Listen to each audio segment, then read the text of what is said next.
Okay, Jennifer. So we are going to interview you today, and you are a pharmacy technician graduate from Charter College, correct? That's correct. Well, congratulations first and foremost on graduating. That must be very exciting for you. Oh, yes. Now it's the waiting game for the license. It does take a little bit with the pharmacy technician program out of Washington State, correct? Yeah, it's a little ridiculous that it takes so long, but it is what it is. Yes, it is. It is. So tell me, how did you get started even thinking about that program or going back to college? Talk to me a little bit about that story and how it all transpired. Um, I had actually been thinking about going back to pharmacy for a couple of years. Um, when I was in high school, I had done a cooperative education program where 3 afternoons a week I would go and work at a location to get some work experience before I graduated high school. And one of the places I worked at was a pharmacy as a tech and training slash assistant. This was in Canada and this was back in the 80s. So a lot has changed since then. Um, but it's something that's, I guess, always been in the back of my mind. And then at the beginning of last year, I call it my midlife crisis. I was working in the consumer affairs department for the United States Postal Service, and it just wasn't a good fit, and I wasn't happy with the direction that the company was going. And I talked to my husband. I said, you know what, I want to go back to school, and this is what I want to do. And we were fine, financially, we were stable. So he said, yeah, let's go for it. So that's what happened, and I went back to school. All right. So what led you to choosing Charter College? The the program length, the length of the externship, the fact they have an externship, which gives you those hours needed for your license. There were also the location of the campus, versus where I live. I mean, there are other schools, but all those factors really, made me choose charter, because of, again, the program, the fact that there is a lab, and the hands-on that you get through the program. I would definitely say the hands-on experience equips graduates to be able to get into the field of study without as much nervousness as if you didn't. Right. Absolutely. So, what would you say is your fondest memory, just being a student at Charter College? Um, I think just going back to the classroom. I haven't been in a classroom since 1990. Well, I mean, there were classroom experiences during my military training, but not a full length course like this was. So, you know, turning 50 at school, that was entertaining. That's cool. I think that's really neat. I don't think it's ever too late to go back to school or continue your education. I don't think Right. there's ever an age, limit, right? No. And that's why I say it was my midlife crisis, because yes, I turned 50 while I was going to school. So So were you in the military then previously? I was in the Canadian Navy previously, yes. Oh, that's awesome. So how long have you been in the States then? Just over 9 years. Okay. What would you say is the biggest difference between living in Canada and residing in the United States? There there aren't that many differences, especially I lived in BC. So, we share the same coast, we share the same weather. it really isn't that different. I guess the only difference is American flags versus Canadian flags on all the buildings. There That's you about go. it, really. How would you say, just deciding to go back to school and further your education has impacted you and those closest to you? Had huge support from my family, both sides of my family, my in-laws and my mother. My dad, he passed away in April of last year, so I had just started school and he was very excited. Um, and of course, the support of my husband, which has been, the biggest part of this, because basically he's had to support the both of us. And again, being able to do that, and we have our plans, we have our plan in place. Like I said, right now it's the waiting game, and I'm drumming my fingers, like I want to get going, I want to start working, especially, I'm hoping to get picked up at the hospital that I externed at. Who knows? But it's having that support structure is really, really important to be able to focus on school. And I honestly, if I had sorry, my cat is biting my foot. If I didn't have that support in place, I don't know if I'd be able to do as well as I did. I'd like to say yes. I could have done just as well, as but I don't know, having to work and go to school is really a challenge, and I applaud the students that are able to do that. I know we had a couple in my class with me, and they were phenomenal, so they're going to be great too. Good, good. Yeah, definitely. Being, working and going to school can definitely be a challenge. But like you said, it is doable, but having the support and the ability to not have to work, well, that's just, kind of icing on the cake. Right. So talking about support, outside of the campus and with your family and your husband, did you feel like you had support on the campus as well? Oh yes, yeah. My Ava, my instructor, Tammy, our adjunct instructor, um, any of the other instructors for the online courses, David Johnson, while he was our instructor while he was there, you know, again, especially with going through something as life altering as losing a parent, everybody was really supportive. Jasmine, Josh, and I'm exceedingly thankful for all of them for their support throughout my course, throughout, so many things happened. I got COVID at the end of October Oh, goodness. again. So that was a bit of a shock. Um, and it's being able to communicate without worry, knowing that somebody is at the other end of the email or phone call or whatever, being able to request a Teams meeting for clarification, for one-on-one coaching, whatever, just knowing that they're available has always been really great throughout the course. Yes, definitely. And I that pleases me to hear that, we have individuals that are supportive, on the campus, online, the instructors, campus manager, just the staff, that want our students to succeed and encourage the charter college students to succeed is just fantastic. Right. Yes. And I'm so sorry, to hear about the loss of your dad. And I'm willing to bet he was just so extremely proud of you to get started. So Yes. definitely, definitely. As a joke, Um, it only took me 50 years to grow up. that would be something my father would say. You're 45 and you finally got your degree. Congratulations. Yeah.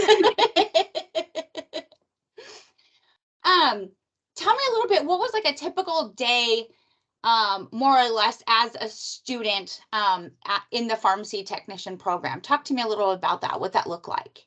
Um, I don't know what that was. It, typical day is depending on what time the courses are, either, if it was starting at 9, because I did have a bit of a drive. It was usually about 30 to 45 minutes, depending on the traffic.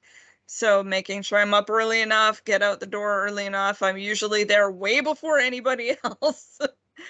um, and, you know,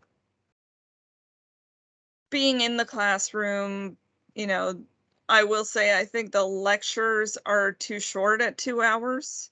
There's so Okay. much information that you have to get through, so, and so many times, especially when you have an instructor like Ava or like Tammy that have the, real world experience, and they can bring so much of that experience into the classroom.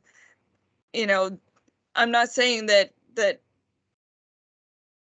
things would go off on tangents, but it just opens up so many more questions. And I am huge on asking, I'm sure that they'll tell you it's hard to get me to shut up sometimes.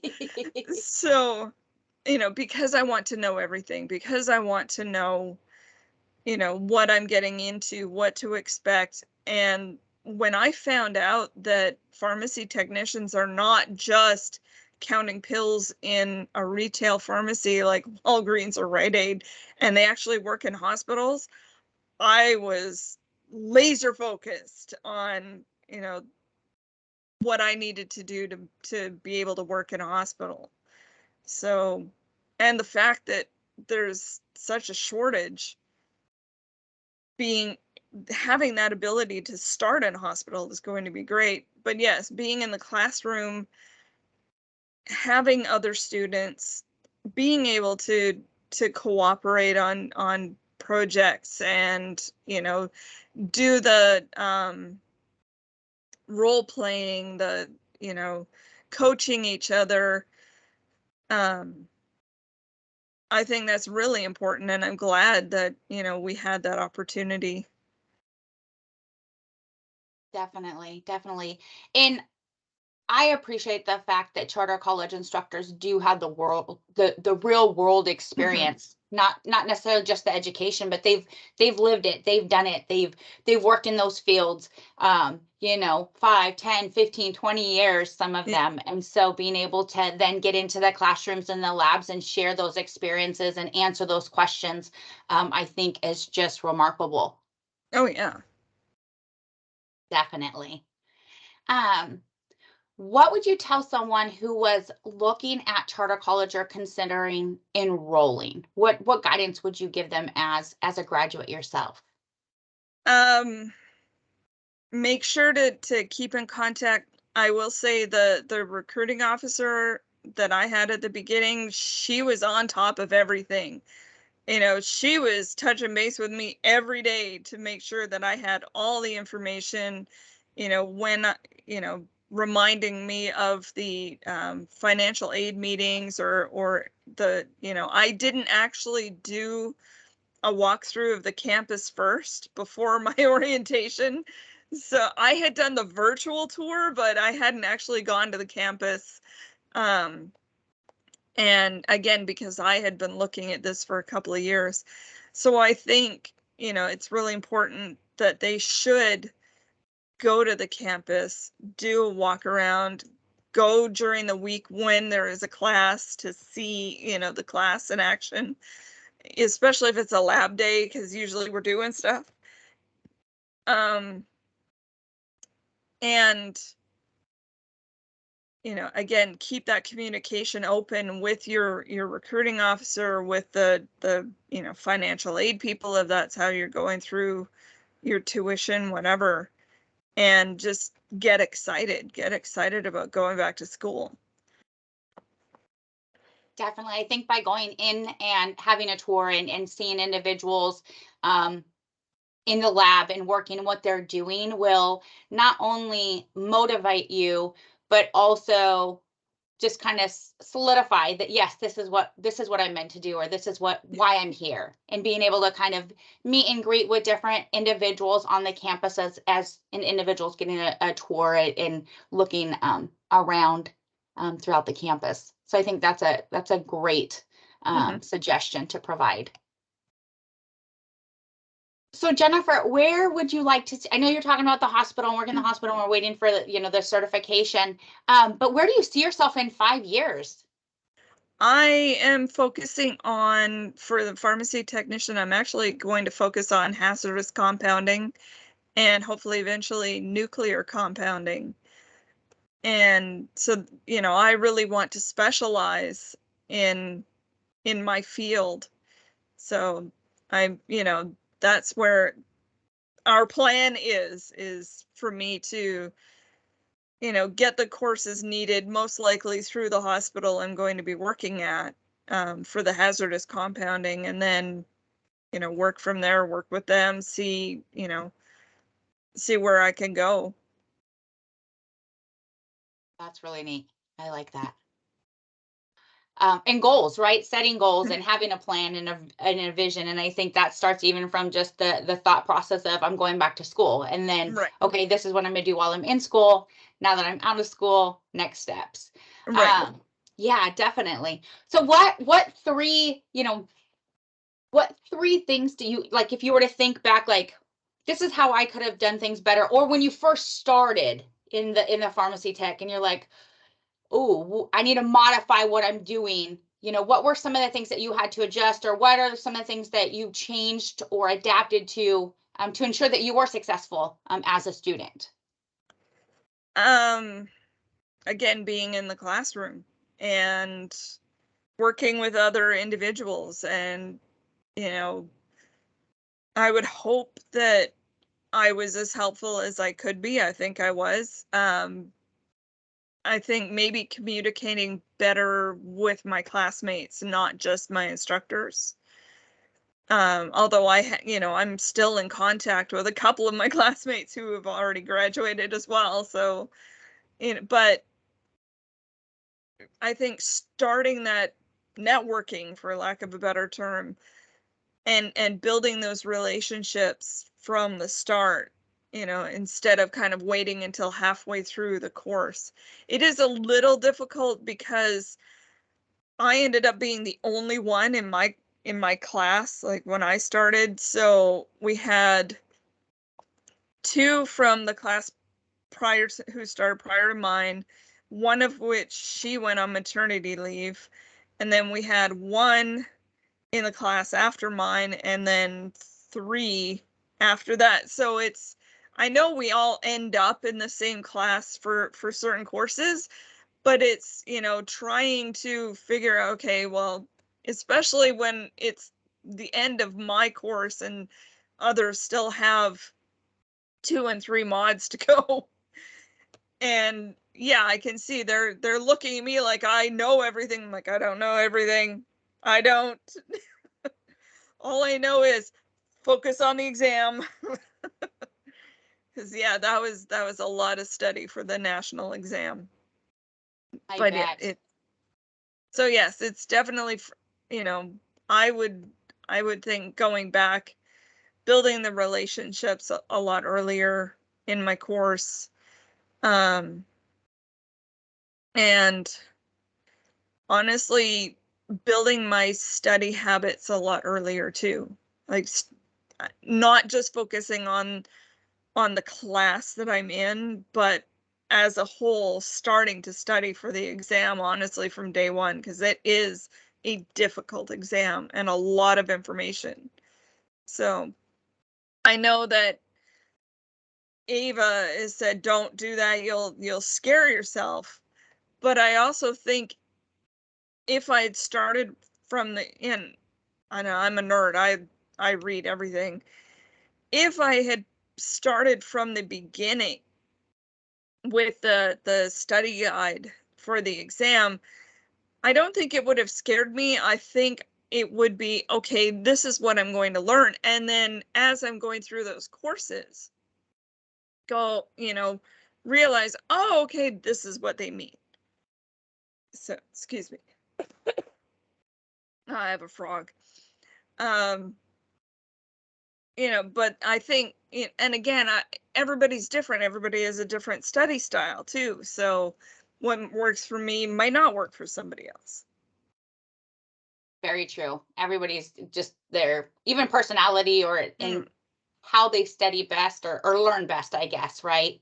But I think some of that's good advice, just picking up certain study habits in whatever modality works best for an individual, but doing it early on, and then just building those network connections, not only with your instructors and the staff, but with other students, because you could always create study buddies or study groups and things like that I've seen work really well for other students as well. Right. That's great. Is there anything else that you would like to share with anybody that would watch this? If there was anything that you would like to share with them or talk about, in terms of the pharmacy tech program or charter college as a whole? Well, again, with pharmacy technicians, understand that it's a much broader field than just counting pills. It really is.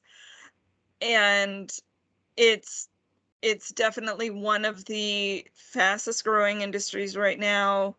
It's so shorthanded right now that, once you get your license, getting a job is going to be very, very easy.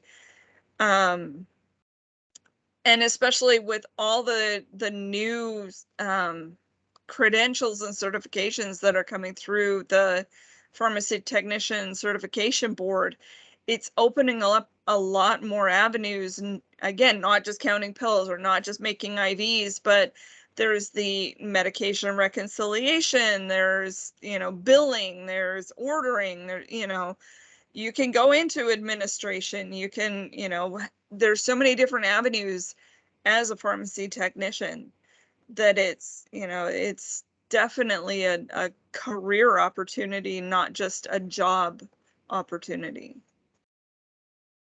And that's very insightful, because I think oftentimes individuals in any industry, right, whether it's dental assisting or pharmacy technician, medical assistant, they think it's just that one straight, this is what I do, pharmacy tech, oh, I'm going to go work at CVS and, count pills, and, or dental assisting, like I'm going to be a dental assistant. That's all I can do. There's so many other avenues that, that can knit you into a whole different, turn in the road, a different pathway. And definitely by all means, careers, not just jobs. Right. Absolutely.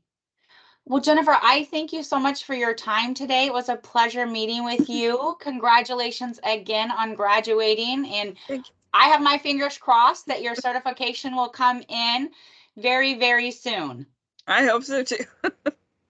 I'm already applying as a, license pending. So that's get the foot in the door as soon as possible. Absolutely. Absolutely. Again, it was a great pleasure meeting with you today, and thank you so much. Thank you.